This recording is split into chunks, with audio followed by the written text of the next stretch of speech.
दोस्तों नमस्कार, मैं परमात्मा और आप देख रहे हैं ग्रेट इंडियन फार्मर नर्सरी का। ये दूसरा दिन है और दूसरा भाग है।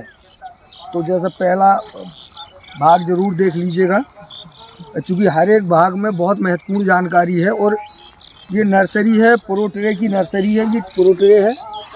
और इसको बहुत गौर से ध्यान से देखिएगा। मैंने ये देखा कि ज़्यादातर किसानों के बहुत सारे सवाल आते हैं, लोग मेरे यहाँ कई चक्कर लगाते हैं और बाद में फिर पता चलता है, फ़ोन करके चिल्लाते हैं कि नर्सरी मर गई। ज़्यादातर लोगों के पौधे मर जाते हैं।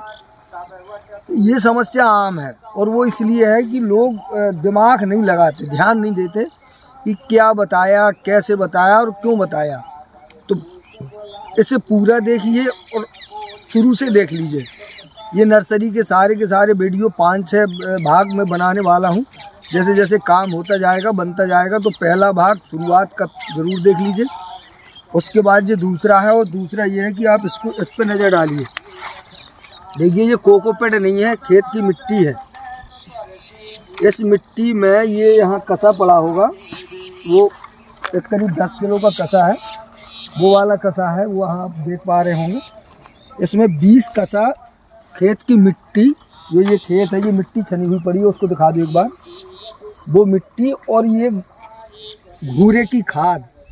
घूरे की खाद से मेरा मतलब है, मेरे पास जो मटेरियल होता है मैं उसी का यूज करता हूँ, जिसमें लगभग 80-85% राख होगी कंडे वाली, और मुश्किल से थोड़ा बहुत 15-20% उसमें गोबर होगा और बाकी राख है। तो आप ये कहिए कि इसमें 20 कसा मिट्टी है और 10 कसा ये गोबर की राख है। मतलब 1-2 का रेशियो है। 20 कसा मिट्टी, 10 कसा गोबर की राख, और इसमें 5 किलो जो कोकोपीट का एक बट आता है 5 किलो का, वो मिला हुआ है।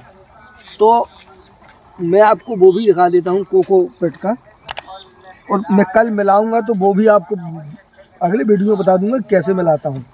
तो ये हो गया। और देखिए, इसको भरना ऐसे है। देखिए, ये कोई अलग से काम नहीं है, ये मेरा अपना तरीका है। किसी किताब में मैंने पढ़ा नहीं है और किसी व्यक्ति से पूछा नहीं है। मैं अपने काम को अपने तरीके से करता हूँ।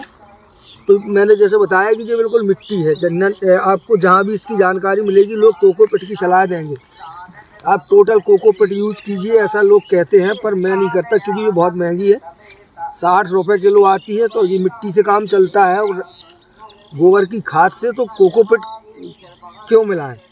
तो बस इसको सीधे सीधे ऐसे करना होता है। जैसे ऐसे लिया, इसको बस ऐसे भरा आराम से,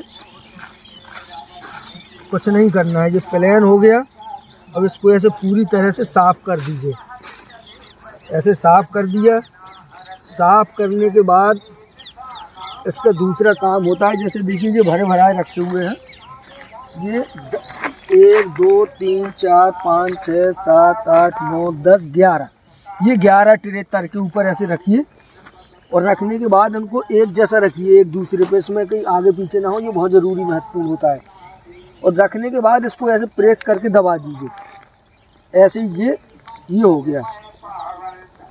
जब आप इसको दबा देंगे तो यहाँ इसको ऐसे दिखाइए, ये निकलेगा ऐसे।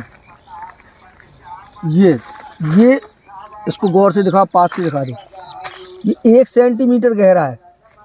अब आपको कुछ नहीं करना है, बस सीधा इसमें दाना डालना है। एक दाना। 104 खांचे का ट्रे है जी, एक दाना डालना है। अगर कोई खांचा आपको ऐसा लगता है कि इतना 1 सेंटीमीटर से ऊपर है, जैसे ये दिखाई दे रहा है, ये थोड़ा गहरा है और ये थोड़ा उथला है, तो इसको ऐसे दबा दीजिए प्रेस करके, और इसमें भी सीड डाल दीजिए। ऐसे सीड डालिए। यहाँ देखिए, ये यहाँ लगभग दबा हुआ है। बबे सारे के सारे बच गए क्या?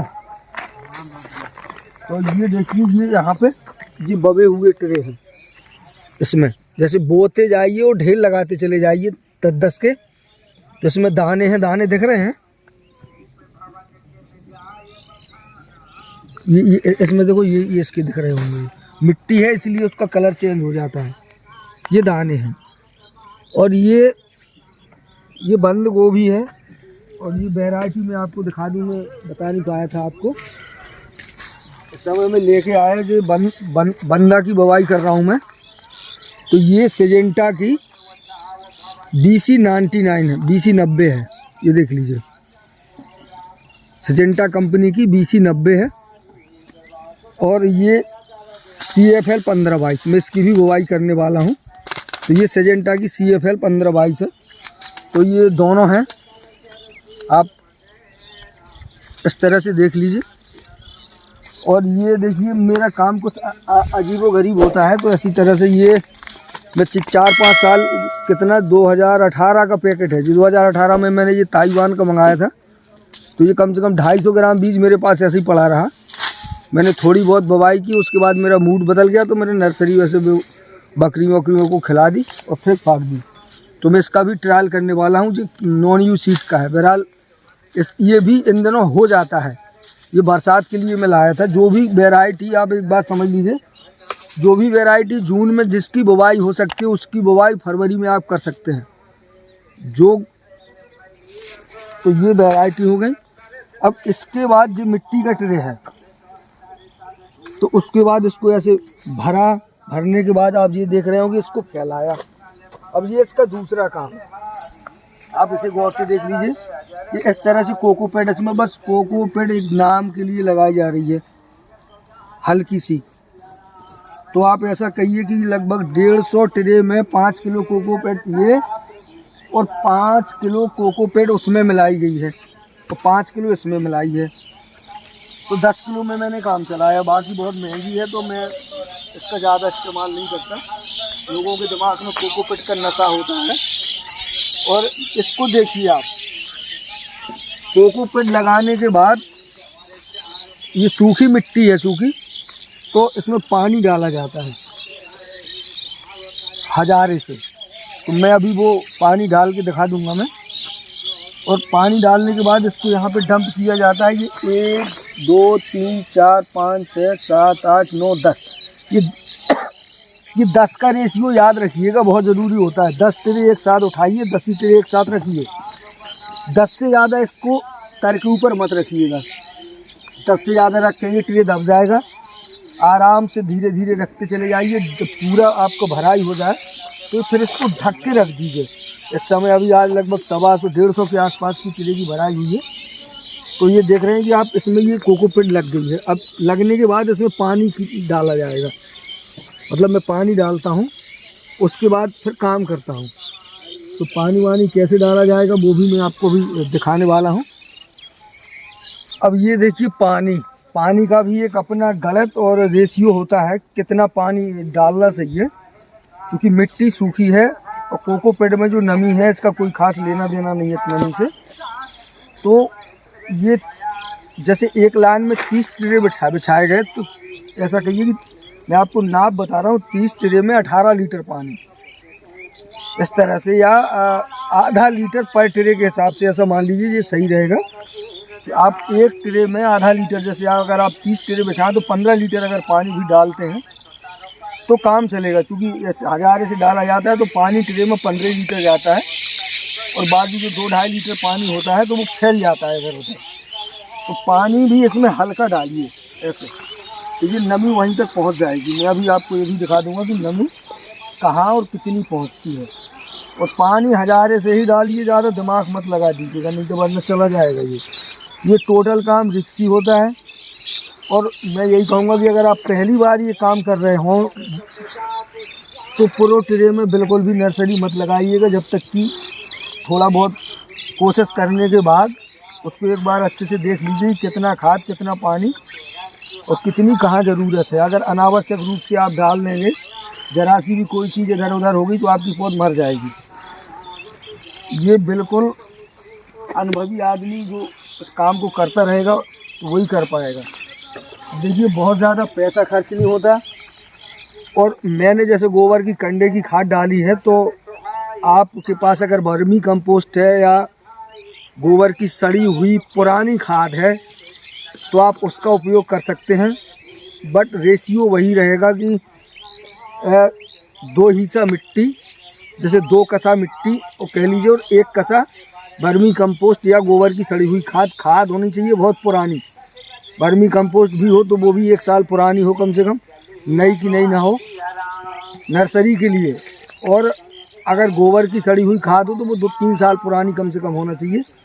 और उसको एक छाछ से, जो बालू वाला छाछ होता है या गेहूं का छाछ कहिए, उससे उसकी छनाई करिए।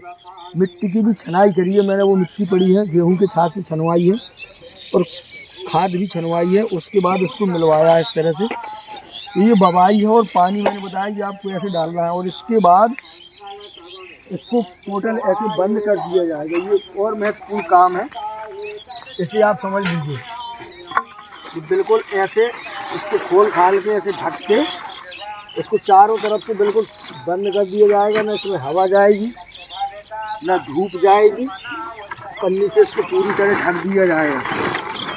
तो ये, और यहाँ ये भी देख लीजिए, मेरे पास पीले कलर का त्रिपाल था तो मैंने इसी का यूज़ किया। ज़्यादातर लोग कहते हैं काले वाला, तो ऐसा कुछ भी नहीं है कि आप काला, पीला, सफ़ेद कैसा भी हो, पर ये पारदर्शी पन्नी ना हो। कोई त्रिपाल जो आता है ना, जैसे छप्परों में डालने वाला, इस तरफ से उसमें उस तरफ दिखाई देता हो, वो नहीं होना चाहिए। त्रिपाल थोड़ा मोटा हो, काला हो तो चलेगा, हरा नीला जैसा भी चलेगा। इसको बंद करके रख दीजिए। और ये अब रखा रहेगा। आज शाम को इसको, आज इसकी भराई हुई तो ये कल नहीं खुलने वाला, परसों ये सुबह इसको देखा जाएगा। मैं इसको चेक करूँगा। मेरा मानना है कि परसों ये खुल जाएगा, बहरहाल बिछ जाएगा। तो उसके बाद कैसा अपडेट आता है बताता हूँ। थोड़ा टेम्परेचर डाउन है तो हो सकता है परसों की जगह नरसों हो जाए, लेकिन जहाँ तक परसों के दिन खुल जाना चाहिए। मतलब जैसे आज, अब जिस समय शाम का 6 बजा है तो 6 और कल शाम तक 24 घंटे हो जाएगा। परसों इसको 9-10 बजे अगर खोला जाएगा तो आप ऐसा कहिए कि 12-36, 38-40 घंटे के लगभग इसको खोल दिया जाएगा। अगर जर्मिनेशन अच्छी नहीं होगी तो फिर इसको 10-12 घंटे, 8-10 घंटे के लिए और रखा जाएगा और शाम के टाइम इसी टाइम इसको बिछाया जाएगा। फिलहाल जो भी होगा, जैसा होगा, मैं आपको बता दूंगा और कितना जर्मिनेशन है वो भी दिखा दूंगा। तो ये कितनी आपको बात समझ में आई, क्या नहीं आया, कमेंट कर दीजिएगा। लगातार इस पर जैसा अपडेट आ रहा है, जैसी काम चल रहा है, वैसी वीडियो आपको बना के बताने वाला हूँ। तो अगर कोई बात समझ में ना आई हो तो अभी पूछ लीजिएगा, ताकि बाद में फिर किसी तरह की कोई समस्या आपको ना आए। बहरहाल ये सावधानी का काम है और सतर्कता से किया जाता है। तो वीडियो को लाइक और शेयर ज़रूर करिएगा, ज़्यादा से ज़्यादा लोगों तक पहुँचाइएगा। नर्सरी की ये बहुत महत्वपूर्ण बात है, ज़्यादातर लोग नहीं बताते। कोकोपीट आपको ऐसे दिख रहा होगा कि कोकोपीट लगी है, पर देखिए कोकोपीट नहीं है, मिट्टी है। मिट्टी भर के कोकोपीट दिखा के और लोगों को भरमा दिया जाता है। तो भ्रम में ना रहिए। और मैं ऐसे करता हूँ और कितना रिजल्ट कैसा आने वाला है मैं आपको बताने वाला हूँ अगले वीडियो में।